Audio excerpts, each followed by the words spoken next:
This is CFA Dailies.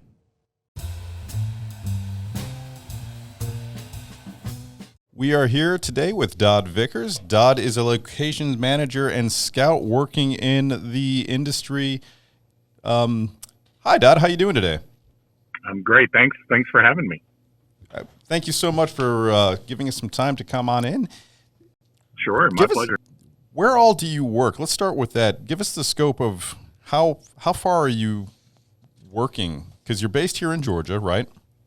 I am, yeah, but I'll go anywhere that I get asked to go. I've traveled around the country to different states to work on projects. You know, if you're filming and you're supposed to be in St. Louis, it's kind of hard to pretend for parts of it if you don't see that arch somewhere, things like that. So there are times when I go other places, but there's so much filming in Georgia, I do work primarily here. That's great to hear, because we want to make sure that it stays here in Georgia as much as we can do it. Absolutely. So we're going to have some of our students go through some questions that we have for you. We're just going to go around the table. So guys, Ashlyn, let's go ahead and start with you. Introduce yourself, and let's go ahead and get started with the first question. Okay, I'm Ashlyn. I'm a senior in the Central Film Academy. I'm going to start off with a big one. How did you get started in your career? And did you fall into it somehow, or what got you started? Yeah, I always had an interest in film, but at the time, when I was going through school, it wasn't something that was active in Georgia, so I never thought I'd be working in the industry. And it's kind of a unique job in that as a location manager, most of the other location managers I talk to are in the same position. Very few of them went to film school. Most of them kind of fell into it in an unusual way. And to make it short, my mother is a retired veterinarian, and we were helping to take care of her horses and whatnot at her farm in Monroe. And as I was leaving one day, a tour bus pulled up in front of the house and unloaded about 30 people with cameras and notepads. And I was sure they were lost because there's certainly nothing around my mother's horse farm other than cattle. And I didn't think they were doing tours of cattle country. So I kind of watched them for a minute, and a guy walked over and introduced himself, and he was a location scout and manager working on a movie called Wanderlust with Jennifer Aniston, and asked if the property was mine, and I told him it was my mother's, and they said they were interested in using the property for the film, and I helped them negotiate the contract and worked with them on and off over the course of about a month or so that they were there. And at the end of it, he approached me and asked if I was interested in a career change, saying that the industry was about to get very busy in the area, and they didn't have enough people with my basic skills, and I'd have to learn the film industry. And at that point, I was kind of considering a career change. I was in the hospitality industry working at a major hotel brand. And I said, sure, call me when there's a real job. And a few weeks later, he called, and I started off as a location assistant and worked my way up through the ranks to now be a location manager. An entire bus pulled up. Yeah, that's... Wow. Yeah, it turns out it was we call a technical scout. So once we get a little further along in the process and the locations have been chosen, or mostly chosen, they go out and take all the department heads with the director, cinematographer, art director, rigging gaffer, electric grip, everybody. They all go out to the various locations so the director can kind of present how he's going to film, what scene he's going to film, and where he's going to film it. And that gives them the opportunity to collaborate and talk amongst themselves about, okay, to pull this off, we need to do X, Y, and Z. And so that's when you see a big bus like that with, so many people showing up. For the most part, it's me and the producer, director, art director, when we go out on smaller scouts to choose the locations. After I've gone out to find them, we'll go out so they can see them in person and say why they like it, why they don't like it, and make a final decision that, yes, this is where we want to film. Then we bring the other departments in, and that's when you need a much bigger vehicle to do that. Wow. So at this point, somebody had already scoped out the farm prior to even contacting you. Yes, that's right. Oh, man. She hadn't been home. They apparently had stopped by a few times, and because she was away, they hadn't been able to connect with her, and they just happened to, stumble across me as I was leaving. Oh, wow. So it was kind of serendipitous. You just happened to be in the right place at the right time. exactly. And so many people in my job, you find, and I talk about that on the podcast, about my podcast, Locations on Two. How did you get into the business? And a lot of them come from other backgrounds and kind of stumbled into it and found they liked it and excelled at it. That's crazy. Unreal. That's, yeah. It sounds like, okay, so you had some of the skills that they were looking for already, that obviously they saw that. So there's got to be a considerable learning curve, though, once you start doing the job. Well, there is, and it depends. For location management, it's a lot of attention to detail, problem solving, thinking on your feet, good communication skills, being able to interact with people. And my past work experience helped with that quite a bit. We've taken people that have never worked anywhere, like right out of school, and trained them up. And you can certainly learn it, but you do need some basic, people skills to get started. I just had the advantage of being a little bit older than most people getting started and having had some prior work experience that helped me. But then I did have to start, okay, I can apply all this to the film industry, but what's my role? And then learning the film industry by working in it. And that's why it was important for me to start at the bottom and work my way up. Oh, man.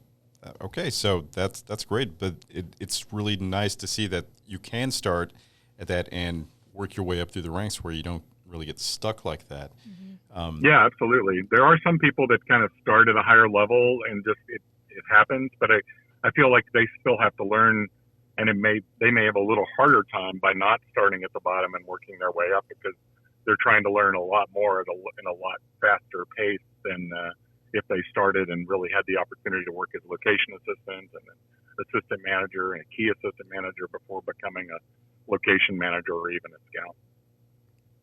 Okay. Let's move on to another question. Lily, what do you got? If you had to, what would be the pros and cons list of the locations department?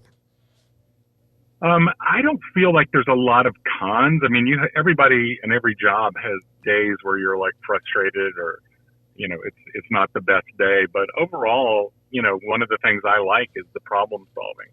So when there is a problem that most people would see as a con, how do I turn it around? And that's a challenge that I like.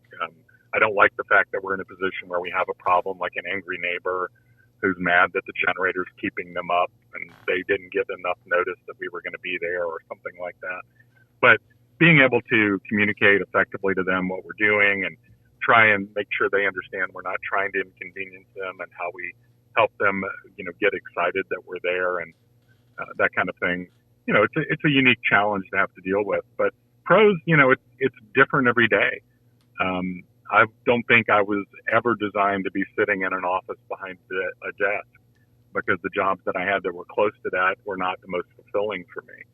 But being able to be out in the field and have a different experience every day, and to see something different and meet somebody new, I've had opportunities to talk to people about their businesses because we're approaching them to film. And I did a movie called The Internship with Vince Vaughn, and there's a mattress store in part of the show, and I spent time working with these people that own the mattress store that we filmed in, and learned a lot about the mattress industry, more than I ever thought I would know. Going into small towns and exploring in the hidden recesses and learning the history of small towns that you're working in. And I joke that I think that every small town I've scouted, I've managed to get into the clock tower at the courthouse, because I'm always curious what it looks like when you go to these places that were built in the early 1800s. And we call it cinematic immunity. I get to ask to go places most people would never even think to ask to go, because I'm there scouting for a film. So getting to meet people, hear their stories, learn the history, and it's a different experience almost every single day when you show up for work when you're doing this. So it sounds That's like probably the biggest pro for me. So it sounds like you really have to embrace not having a set routine. Yeah, you have to be able to think on your feet. You have to be very self-directed. You have to be, able to work unsupervised and get the job done, and have the confidence of the people you're working for that can, know that you're getting it done. So it's definitely a unique job. As a location assistant, you're a little more supervised because you're working typically on set, but you might be running between a set that's active and a set that's being prepared for filming and a set that has completed filming and is wrapping out. So, you still have to be able to work without us having to worry about what you're up to. You're getting your job done. All right. Edison, give us the next question real quick. Okay. So when you're looking for a location, what do you start with? Or can you give us a walkthrough of what you do when you're looking for a location for a film set? It depends. It depends on the location requirements. I don't know if any of you ever heard of a little show called Stranger Things. Yes. Oh, yeah, once or twice, yeah. Definitely need to start watching. We may have discussed it once or twice in class.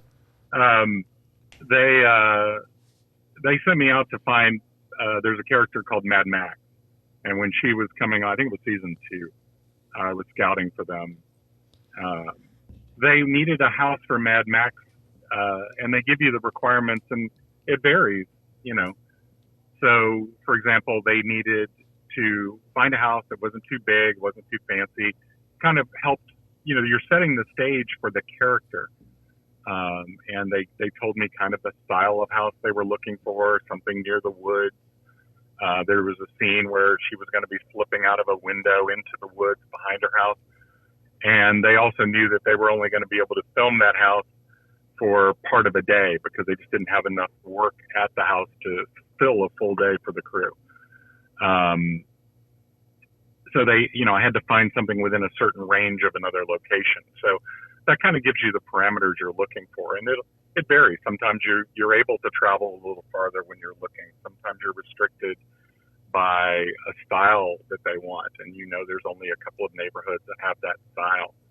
If you're looking for a house that's supposed to be in California, when it's on the screen, you're in the middle of Georgia, and here's a house that has a Spanish architecture with tile roofs, that kind of thing.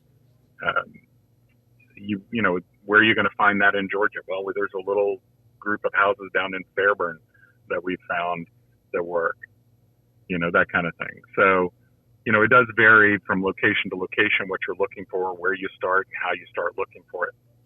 So when you're talking about distance, is that something that is determined by the individual productions as far as how far they're willing to go? Because we talk about making it convenient for the production to try to stay within a certain radius, mainly because of costs, right? So how do you know how far is an acceptable distance to travel? Is that something that is part of a discussion? It does vary again from production to production. There are a lot of restrictions on us based on union contracts and things, like how far can drivers drive in a day without having to be given a hotel room, those kinds of things. So it does vary widely from production to production. We typically use the state capitol as our guideline if we're filming in the Atlanta area, and there's a zone. And if you draw a circle that is a straight line out 30 miles and then draw a circle around the Capitol building, that's kind of your guideline. There's a little bit of wiggle room that can be negotiated with the various unions. It does come down to how far they're willing to go and where they base their offices, where people report to work every day. And that does help you expand that search zone a little bit. In other cases, you're going to be filming totally outside of the zone, and it's just a known fact that's budgeted for. So people have per diems and housing needs and things that are budgeted for filming in areas that are atypical for us. So there's a kind of a guideline you start with, and then it's also work restricted based on, you don't want to move the whole company every day because we're already working a 12-hour day.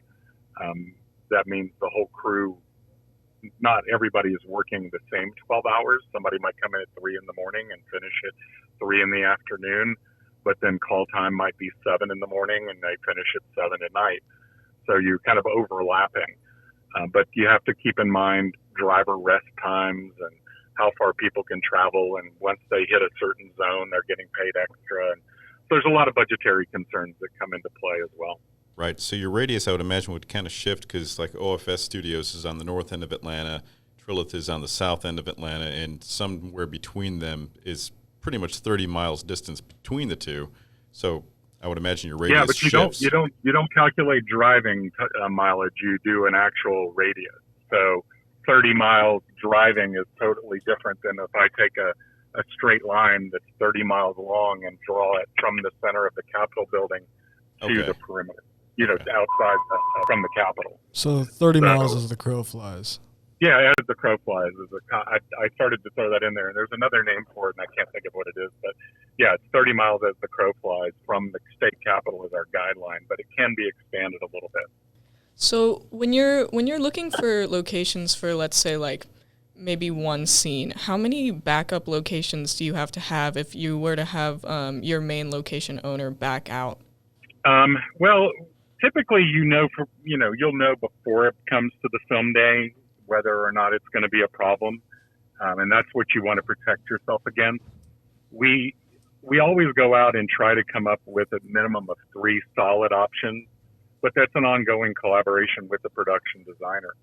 So, we'll be showing her pictures, and here's this property and here's that property. She'll go see them, and then ultimately it comes down to, okay, here's my number 1 choice, this is my number 2 choice. So we'll start negotiating with the number 1 choice, and hopefully everything works out. Once they've signed the contract and we've paid them, you rarely have anything to worry about. So we do that in advance. But if you start getting the feel that somebody's going to be squirrely, it's a conversation to be had. Do we go ahead and move on to a location and sacrifice something that she really was in love with? Or do we try to make sure we solidify it? It's rare to have one totally evaporate like the night before filming. I've heard horror stories. I've not had it happen to me, but I do know people that it has happened to. And you really are in a scramble to fix it. And sometimes you have to change the calendar and say, okay, well, we've got to make a move to this other location, but we don't have the permit in place. That's going to take time. So what else can we shoot that day? Because you can imagine that if, we can't just say, okay, we don't film today, because everybody still gets paid. And we can't afford to do that. So it's possible that you'd switch scenes if that were to happen? Yeah, we would probably, if we got a wind that something was happening that was going to kill a location, we'd go ahead and start talking to the assistant directors about the calendar, what actors we have, because believe it or not, you start working, and just because an actor's on your show doesn't mean they're just here all the time. Mm-hmm. They may have other commitments, and theirs are negotiated by their agent. So they'll say, okay, she's going to be here from this time to this time. Then she has a commitment in California on these dates, and then she'll fly back and be available. So you do have to work with the directors, the assistant directors, to say, okay, we have all these actors in town. We have this location. Can we pull that location up to replace this location? So it's like a big jigsaw puzzle sometimes. Yeah. What can we pull off to keep working? And especially in COVID, that's another issue we deal with right now.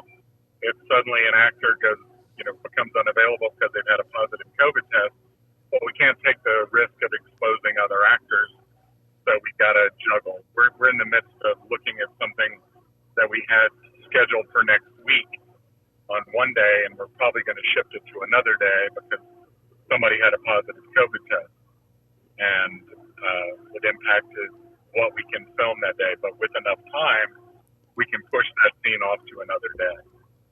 Cool. So it seems like you have a lot of fallbacks in place in case something goes wrong. Yeah, I mean, we do always have we call it a cover set. So, the stage is our typical go-to cover set. So if something is coming down the pike and there could be a problem, it's possible that we'll shift to the stage because it's always there. And we just have to look at which particular set on the stage is ready, what needs to be done to get it ready. So we can always shift to the stage, if not shift to an actual practical location. I know you said that locations kind of lacks a routine, but is there a sort of typical day? No, every day is a little different. There is a kind of if it's a film day of your location, the whole team there's kind of a typical team day.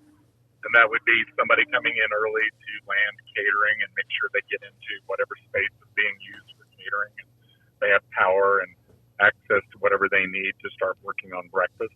They usually come in several hours ahead of the crew. So if call is 7 in the morning or whatever the first man is, our call sheet shows the first man, and that may be the art department coming in to finish up some touch-up paint, or set decorators coming in, or maybe it's a hair and makeup person coming in to do something special on an actor. Well, that first man has to have their breakfast ready when they land. So whatever that first man's call time is, catering will be in a few hours before that. So you have to coordinate with them when they need to be prepared.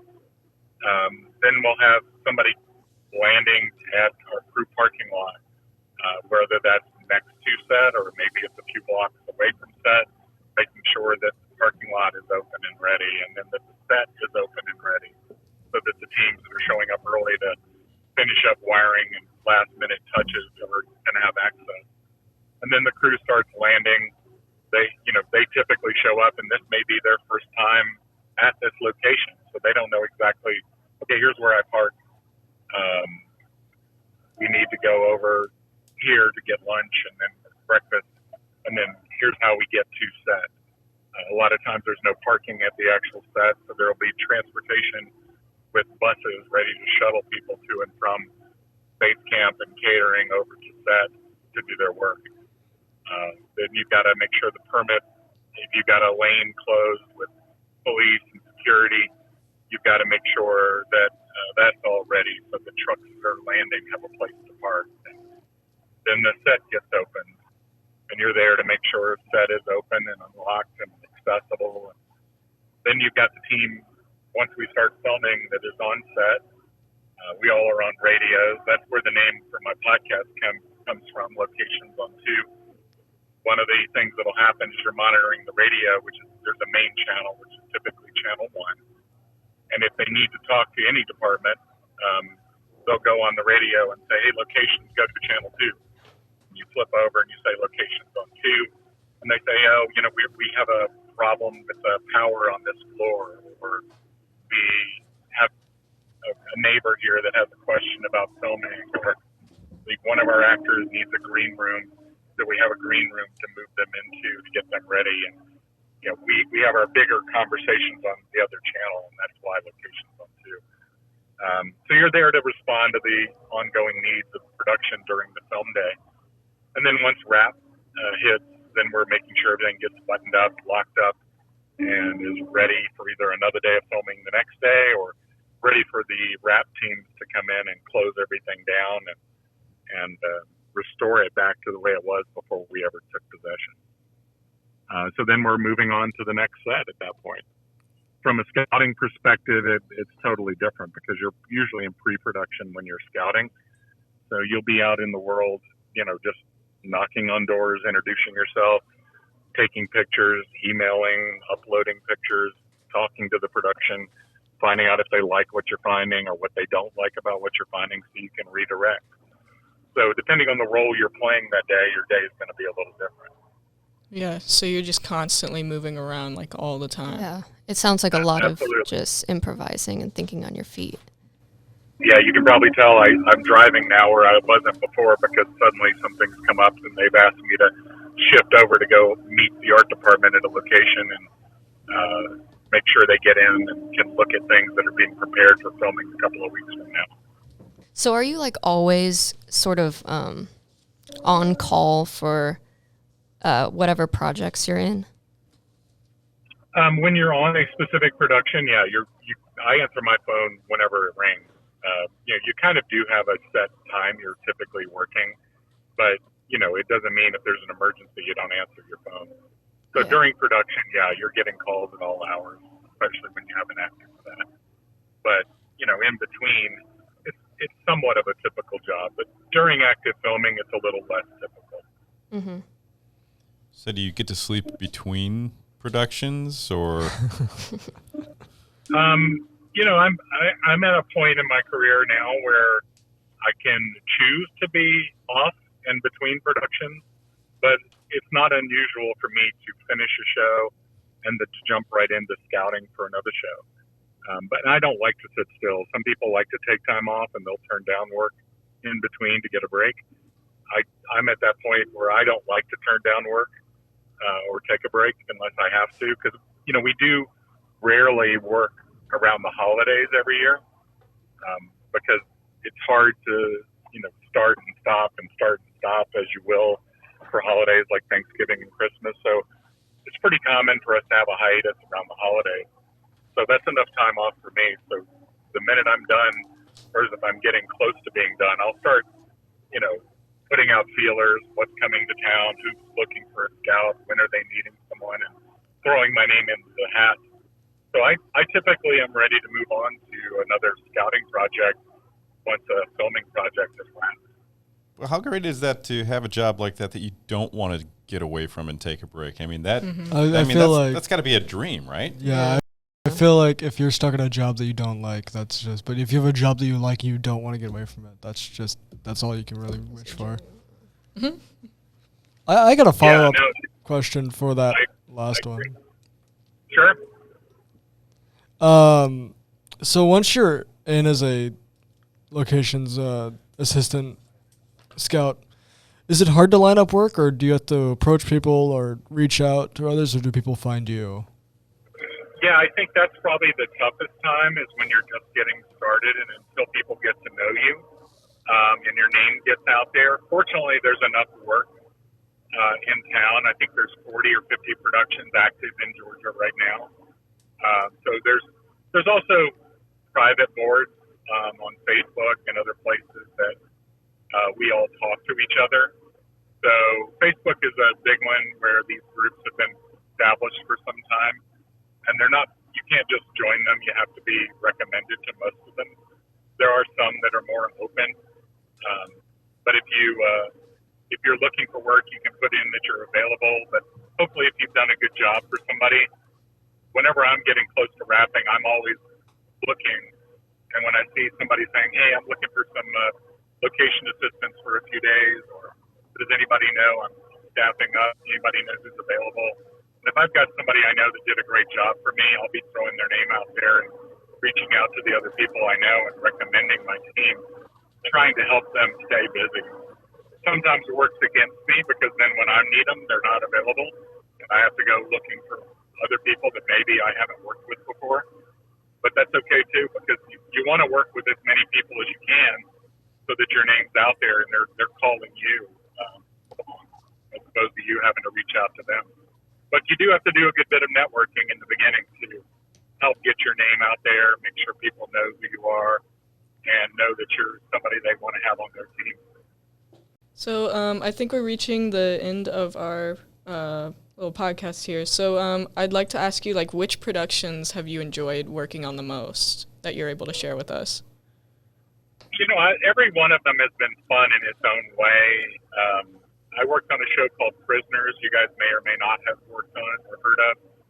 Jake Gyllenhaal, and it was a great show, primarily because I got to work with the amazing Roger Deakins, who's a fantastic cinematographer, very demanding, but also very well respected.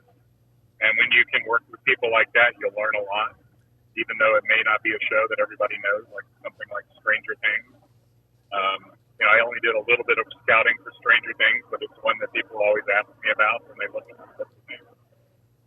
There's a movie called Den of Thieves I had a great time working on, simply because that posed some really unique challenges about closing down roads for multiple days for a big gun battle. Every show has its own challenges. Working on White Noise, which is one that I just finished, and I saw that there's a teaser trailer for out now, was really unique because we had to find a place to crash an 18-wheeler into a train, and then to manage that with the local community and make sure we worked with the fire department and close down a line of railroads that we didn't have any other traffic, and close down roads to have explosions, those kinds of things. So every production can be fun and everyone can be challenging. So it's hard to identify just one that was above all others.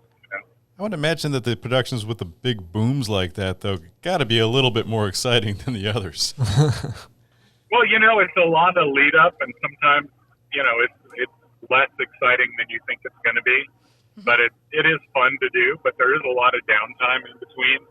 Whereas something that has, daily moves and unique locations can present its own opportunities. So yeah, the big explosions are fun, but it's not. There's so much more to it than that people don't see, and that's probably one of the fun parts of being behind the scenes and seeing all we did test run after test run, weekend after weekend of just pretending we were doing it, and those aren't as exciting as the 1 5-minute explosion, But I guess it's better for safety to have that much rehearsal ahead of time, because after all, it's one of the things that we try to talk about in class all the time is you don't risk yourself to get the shot. Timing, there's a lot to it that is hard to explain unless you're part of it. Right. Well, let's wrap up with the last question here. Go ahead, guys. What you got? The last one. Yeah, so I guess this is a big question for me because I graduate this year and I plan on pursuing film. So what are your tips for the newbie, and where should they focus their efforts to get their foot in the door? No matter what your dream is, obviously if you're in a more technical role, is your dream to be like a camera operator or something like that, I would just look for any opportunity to get your foot in the door and to meet people and to network, and also to get exposed to jobs that maybe you didn't know you might have an interest in. I think a lot of people get into the business thinking they know what they want to do, but they really don't have any idea what's entailed in that job until they get into it. And I've had people get into locations just to meet people and then end up working in the electric department or working in transportation because they really enjoyed that part of it.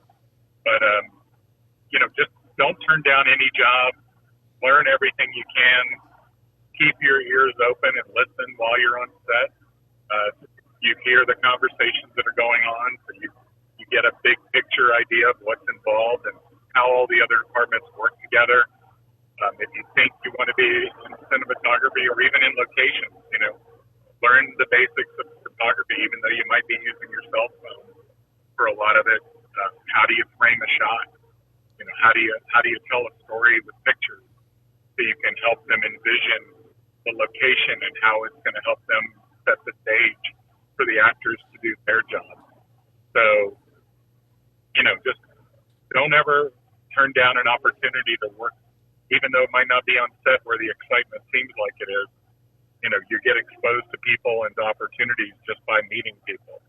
So look for any opportunity you can to get involved. That's great advice. Great advice. All right, Dad, we want to thank you very much for being with us today.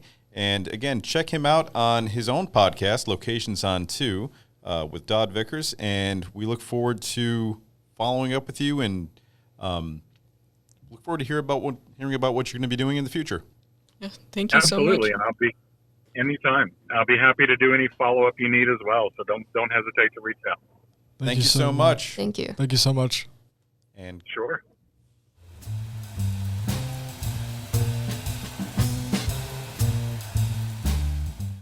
This podcast was brought to you by the Forsyth Central Film Academy. Sound technician Ian Chalaponte. Show producer Jason Hanline, Nikki Melendez. Show editor Nikki Melendez. Special thanks to Ashlyn Moat, Edison Knox, and Lily Bushelman. Special thanks to Dodd Vickers. All sounds come from Sounds of Bounds.